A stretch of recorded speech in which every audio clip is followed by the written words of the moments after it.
ప్రత్యేకించి మధ్యార్జున క్షేత్రంలో ఉన్న శివలింగానికి ఒక్కదానికే ఒక ప్రత్యేకమైన పేరు, మహాలింగం అనే పిలుస్తారు. ఏమి నంది, మీరు ఇలా తలెత్తి చూడాలి, అలా ఉంటాడు నందీశ్వరుడు. నందీశ్వరుడు కేవలము శివుణ్ణి చూస్తాడని మీరు అనుకుంటున్నారేమో, తప్పు. నందీశ్వరుని యందు ఒక ప్రత్యేక లక్షణం ఉంది. ఆయన విశేషానుగ్రహాన్ని మీకు ఇస్తాడు. ఏమిటో తెలుసా? మీకు ఏదో పట్టి పీడిస్తోంది, దోషం తెలియట్లేదు. ఇందువల్ల ఇలా అవుతోందండి అంటే, ఏ పర్వాలేదు అవుతుంది కానండి, ఏం పర్వాలేదండి అంటుంటారు. దోషం పట్టుకోలేరు. అది ఎందుకు వస్తుందో తెలుసా? ఎక్కడో మహాత్ముల మనసు కష్టపెట్టడమో, లేకపోతే ఏదో చెయ్యకూడని దోషం ఏదో చేశారు, అది జాతకంలోకి దొరకదు, పీడిస్తూ ఉంటుంది.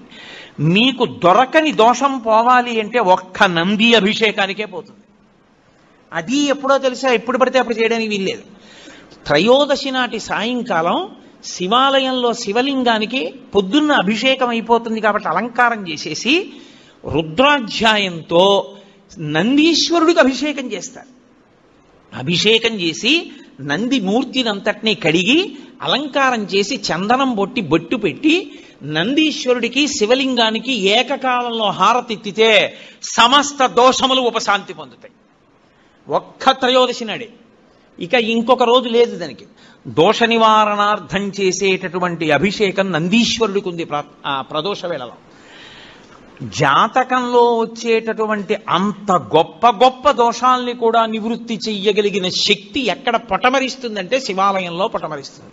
అందుకే త్రయోదశి అభిషేకము అంటారు.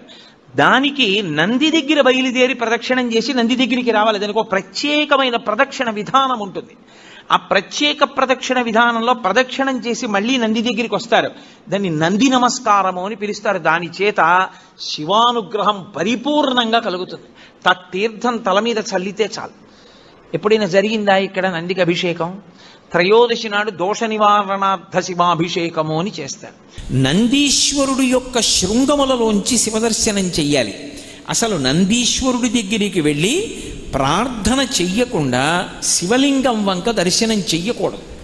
నంది దగ్గరికి వెళ్ళి మొట్టమొదట ప్రార్థన చెయ్యాలి. ఏమని అంటే, నందీశ్వర నమస్తుభ్యం సాంబానంద ప్రదాయక మహాదేవస్య సేవార్థం ఆజ్ఞాం దాతుమర్హసి అని అడగాలి. అనుజ్ఞాం దాతుమర్హసి. నందీశ్వర నమస్తుభ్యం. నమస్తుభ్యం అంటే రెండు చేతులు కైమోడ్చి ఇలా శిరసు ఉంచి నమస్కరించాలి. నమస్కరించి, ఓ నందీశ్వర నీకు నమస్కరిస్తున్నాను. ఎవరు నువ్వు? సాంబానంద ప్రదాయక. సా అంబ ఆనంద ప్రదాయక. అమ్మతో కలిసి ఉన్నటువంటి శివుని యొక్క దర్శనాన్ని నాకు అనుగ్రహించగలిగినటువంటి వాడివి. వాళ్ళ ఇద్దరి దర్శనము చేత నేను ఆనందమును పొందేటట్టుగా చెయ్యగలిగిన వాడివి నువ్వు. నీ అనుగ్రహం లేకపోతే ఆయన దర్శనం లేదు. కాబట్టి సాంబానంద ప్రదాయక మహాదేవస్య సేవార్థం. నేను మహాదేవుని యొక్క సేవ చెయ్యాలనుకుంటున్నాను, ఆయన ఎదురుగుండా నిలబడాలనుకుంటున్నాను, నమస్కరించాలనుకుంటున్నాను. కాబట్టి మహాదేవస్య సేవార్థం అనుజ్ఞాం దాతుమర్హసి. మీరు నాకు అనుజ్ఞ ఇవ్వండి, అనుమతి ఇవ్వండి. మీరు అనుమతిస్తే అప్పుడు నేను లోపలికి వెడతాను అని చెప్తారు. నందీశ్వరుడు కేవలముగా పరమశివుడు వచ్చేటటువంటి వాహనం ఒక్కటే కాదు. అసలు నందీశ్వరుని యొక్క అనుమతి లేకుండా శివాలయంలో శివదర్శనం చేశారనుకోండి, దాన్ని శంకరుడు అంగీకరించాడు. ఎందుచేత అంటే శివదర్శనాన్ని ఇవ్వడానికి మొట్టమొదట ఎవరు అనుగ్రహించాలి అంటే నందీశ్వరుడు అనుగ్రహించాలి. ఎక్కడి నుంచి వచ్చింది నందికా శక్తి శివపరివారంలో అంటే, శిలాదుడు అని ఒక మహర్షి, ఆయన మహానుభావుడు. ఆయనకి ఒకప్పుడు ఒక విచిత్రమైనటువంటి కోరిక కలిగింది. నాకు ఒక కుమారుడు కలగాలి, కానీ అందరు పిల్లలు పుట్టినట్టే భార్య యొక్క సహాయము వలన నా తేజస్సు నా భార్య యొక్క శోణితము కలిసి నా భార్య యందు పిండముగా రూపుదిద్దుకొని ఏదో కొన్ని నెలలు ఆమె గర్భము ధరించిన తరువాత బయటికి వచ్చేటటువంటి శిశువు కాంతితో ఒక బాలుడు పైకి లేచాడు. లేచి యజ్ఞకుండంలోంచి బయటికి వచ్చాడు. ఓ శివానుగ్రహంతో నాకు ఈ కుమారుడు కలిగాడన్నాడు. వాడికి ఉపనయనం చేశాడు, వేద విద్య అంతా నేర్పించాడు, పెరిగి పెద్దవాడు అవుతున్నాడు. పరమశివుడు చిన్న పరీక్ష పెట్టాలనుకున్నాడు. మహర్షుల్ని పంపించాడు. ఆ మహర్షులు ఆశ్రమానికి వెళ్ళి అన్నారు, పరమశివుడు చెప్పిన మాట నువ్వు సరిగ్గా వినలేదు. ఈ పిల్లవాడు అల్పాయుర్దాయం, ఎక్కువ కాలం బ్రతకడు. ఈ పిల్లవాడు ఆయుర్దాయం అయిపోయింది, ఇంకా కొద్ది రోజులే ఉంటాడన్నాడు. శిలాదుడు ఘోరున ఏడ్చాడు. ఈ పిల్లవాడు అన్నాడు, నాన్నగారు దేనికి ఏడుస్తున్నారు? నిగ్రహానుగ్రహ సమర్థుడు పరమశివుడు, ఆయన ఇవ్వలేనిది లోకంలో లేదు. నేను ఆయన గురించి తపస్సు చేస్తానని వెళ్ళి కూర్చొని పరమశివుడి గురించి తపస్సు చేశాడు. ఆ పిల్లవాడి తపస్సుకి పరమ సంతోషాన్ని పొందినటువంటి శంకరుడు ప్రత్యక్షమయ్యాడు. ప్రత్యక్షమై, నేను నీ పట్ల ఎంతో సంతోషాన్ని పొందాను కాబట్టి నీకు నేను కొన్ని విశేషాలని అనుగ్రహిస్తున్నాను. మీ నాన్న నన్ను వరం అడిగాడు, శిలాదుడికి కొడుకుగా ఉండాలన్నాడు. అందుకు నువ్వు శిలాదుని యొక్క కుమారుడు అని పిలవబడతావు. అయోనిజుడు కావాలన్నాడు, యజ్ఞకుండంలోంచి పుట్టావు. నేను మహర్షులతో అలా కబురు చేశాను, కానీ నిజానికి నేను ఆ మాట అనలేదు. నిన్ను అల్పాయుర్దాయంతో ఉండేవాడివి అనలేదు. నీకు జరామరణములు లేవు, నీకు మృత్యు అన్నది రాదు. నాతో సమానమైనటువంటి రూపం కావాలని మీ నాన్న అడిగాడు. అందుకే నాతో సమానమైనటువంటి రూపాన్ని నీకు అనుగ్రహిస్తున్నానని సమానమైనటువంటి రూపాన్ని అనుగ్రహించాడు. శంకరుడు ఎలా చంద్రరేఖతో ప్రకాశిస్తూ ఉంటాడో అలాగే 3 కన్నులతో చంద్రరేఖతో పరమశివుడితో సమానమైనటువంటి వ్యక్తిగా అపరశంకరుడిగా నందీశ్వరుడు నిలబడ్డాడు. పార్వతీదేవిని పిలిచాడు శంకరుడు.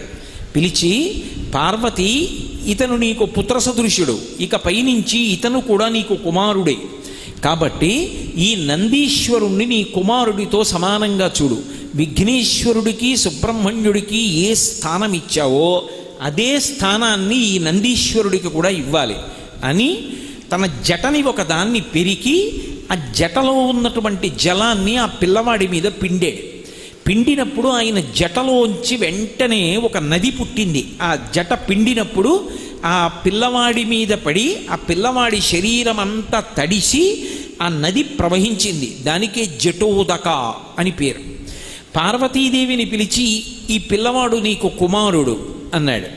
అనేటప్పటికి ఆవిడ ఎంతో సంతోషాన్ని పొంది ఈ చేతిని ఇలా పెట్టింది ఆ పిల్లవాడి తల మీద పెట్టి ఒక్కసారి కన్నులు మూసుకుని సంకల్పం చేసింది. చేసేటప్పటికి శంఖం ఎంత తెల్లగా ఉంటుందో అంత తెల్లటి రంగులో ఉన్నటువంటి పాలు ఆమె చేతుల నుంచి 3 ధారల కింద పడ్డాయి. పడి ఆ పిల్లవాడి శరీరం అంతా అందులోంచి తడిసి కిందకి ప్రవహించింది. దాన్ని అలా ప్రవహించి పార్వతీదేవి చేతి నుంచి 3 ధారలుగా పడి ప్రవహించినటువంటి ఆ ధార ఏదైతే ఉందో అది ఒక నదీ రూపాన్ని పొందింది. దాన్ని త్రిశ్రోప అని పిలిచారు.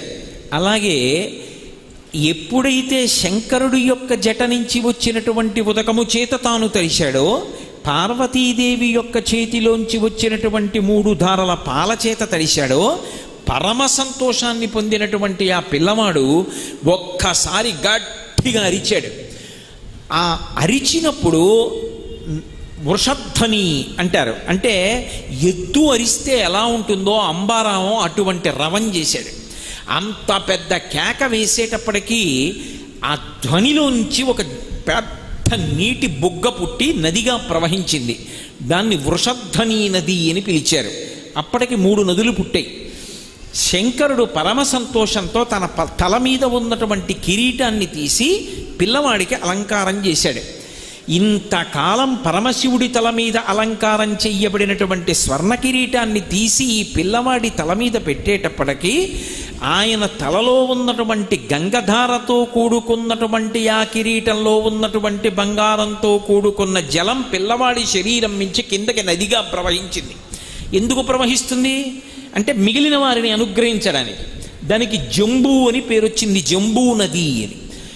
ఒక్క కనులిప్త ఇలా కనుమూసి కను తెరిచేటప్పటికి ఇంత అనుగ్రహాన్ని పొంది ఆ పిల్లవాడు 4 నదుల ఉత్పత్తికి కారణం అయ్యేటప్పటికి పైన ఉన్నటువంటి మేఘమండలం మురిసిపోయింది. మురిసిపోయి మెరుపులతోటి ఉరుములతోటి వెంటనే తీయటి చల్లటి నీటి ధార విడిచిపెట్టింది. ఆ నీరు పడేటప్పటికీ ఆయన శరీరం మీద పడి ఆ పిల్లవాడి మించి పక్కకి నదిగా ప్రవహించింది. ఆ నదిని స్వర్ణోదక అని పిలిచారు. నందీశ్వరుణ్ణి పరమశివుడు అనుగ్రహించినటువంటి సమయంలో 5 నదులు ప్రవహించాయి. వీటిని పంచనదములు అని పిలుస్తారు. వాటి మధ్యలో నేను లోకాన్ని అనుగ్రహిస్తానని పరమశివుడు జప్పేశ్వరుడు అన్న పేరుతో వెలిశాడు. అందుకే 5 నదులలో స్నానం చేసి ఆ శివలింగాన్ని ఎవరు దర్శనం చేస్తారో వారు మళ్ళీ పుట్టవలసినటువంటి అవసరం ఉండదు. అంత అద్భుతమైనటువంటి రీతిలో ఆ పిల్లవాడి యొక్క జన్మ పరమశివుడి చేత పార్వతీదేవి చేత అనుగ్రహింపబడము ఏకకాలంలో జరిగాయి. ఆశ్చర్యం ఏమిటంటే పరమశివుడు తనతో సమానమైనటువంటి ముఖమండలాన్ని పిల్లవాడికి అనుగ్రహిస్తే శివమహాపురాణంలో బ్రహ్మాది దేవతలతో చెప్పుకున్నాడు నందీశ్వరుడు. ఆయన అన్నాడు, శంకర, నీ అనుగ్రహం వర్ణనాతీతం, దానికి హద్దు లేదు. మా తండ్రి తపస్సు చేసి అడిగాడని నీతో సమానమైన రూపాన్ని నాకు ఇచ్చేసావు, కానీ నాకొద్దు. నువ్వు అనుగ్రహించిన మిగిలినవి స్వీకరిస్తాను, కానీ నువ్వు ఎలా ఉంటావో అలాగే నా ముఖం ఉంటే నాకు నీకు భేదం చెప్పడం కష్టం కావచ్చు, నన్ను శివుడు అనుకోవచ్చు, నాకు అంత ఆశ లేదు. ఇది నీ హద్దులేని అనుగ్రహం, అందుకే నాకు వానర ముఖాన్ని కటాక్షించమని అడిగాడు. ఆ పిల్లవాడు యొక్క వినయ విధేయతలు చూసి సంతోషించినటువంటి శంకరుడు, నువ్వు ఎప్పుడు అలా కనపడాలనుకుంటే అప్పుడు నీ ముఖము వానర ముఖంగా కనపడుతుంది, కోతి ముఖంలా కనపడుతుంది అని అనుగ్రహించాడు. అందుకే వానర ముఖంతో దర్శనమిస్తుంటారు నందీశ్వరుడు. అటువంటి మహానుభావుడై అంత వినయంతో ఆయన నిలబడ్డాడు. నిలబడితే ఆయన్ని ప్రమథగణములన్నిటికీ కూడా అధిపతిగా పట్టాభిషేకం చేశాడు శంకరుడు. నా ఆనందమునకంతటికీ నువ్వు కారణమయ్యావు కాబట్టి నీకు నంది అని పేరు పెడుతున్నానన్నాడు. నందుడౌట చేసి నంది అనుచు నామకరణం బొనర్చే, అందుకని నంది అని పేరు పెట్టాడు. ఈశ్వరుడితో సమానమైన శక్తి ఉన్నవాడు కాబట్టి ఈశ్వర శబ్దం పక్కన చేరింది, నందీశ్వరుడు అని పిలుస్తారు.